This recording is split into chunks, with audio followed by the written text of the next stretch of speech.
What we've tried to do is democratize this information for the general public. I'm going to stop you from speaking, Gary, because former President Trump has just emerged from the courtroom where he was arraigned. He is now on his way towards exiting that courthouse in Lower Manhattan. Just to recap exactly what's taken place here, 34 counts related to the falsifying of business records.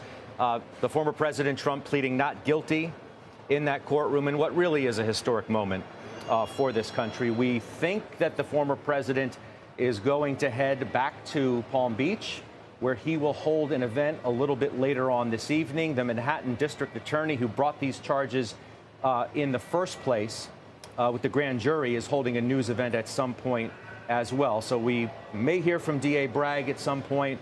I want to go right now. Eamon Javers, we've been waiting for this moment. We have more details, and you may even have more than what you had just a few moments ago as we waited for former President Trump to emerge. Well, we've now seen him leave, Scott, and as you say, he was in the hearing room for just under an hour by my clock. That's a little bit longer than we were told to expect. These proceedings can sometimes move quicker than that even, but obviously, given the security concerns, the need to coordinate transportation and all the rest, this is a more cumbersome process than we've seen maybe ever in that hearing room. We're watching the exterior now as we wait for the former president to leave. I can see Boris Epshteyn, the political aide there to the former president of the United States, standing by, waiting for Donald Trump to leave. We still do not have the actual indictment here, Scott, so we're looking for the actual details of these 34 counts to figure out the allegations and the evidence behind what the DA says are 34 felonies committed by Donald J. Trump.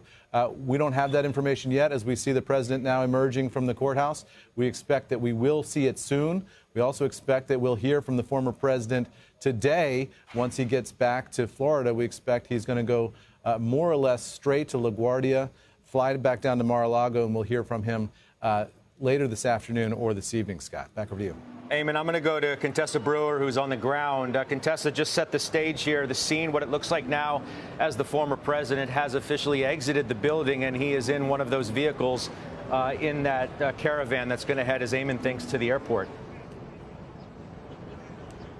The real question that we'd had, Scott, is whether the former president would take a moment and try to speak with reporters in that hallway outside of court. It may have been that the barriers that were set up inside that corridor kept reporters and photographers separated from the path the former president was taking.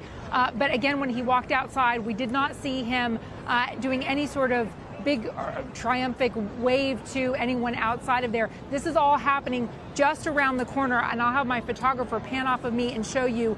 I'm standing at the main entrance of the courthouse, and you can see here where the barricades are set up and the officers lined up on Hogan Place. The former president would have come out of that door and now getting in the motorcade, as you can see, and taking off from these lower Manhattan streets. This is very near that main thoroughfare on the east side of Manhattan called the FDR, which would be a straight shot to the airport if that's where he goes.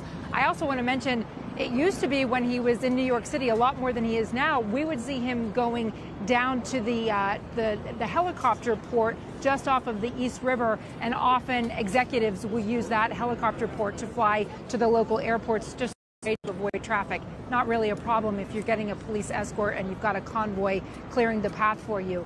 Here outside, this has remained a subdued crowd ever since the former president went into the courtroom today to face those charges, to enter the plea of not guilty. We've had almost no noise, a very calm crowd since that moment. It was a rowdy morning, but it looks like the somber nature of what's at stake here has settled in across this.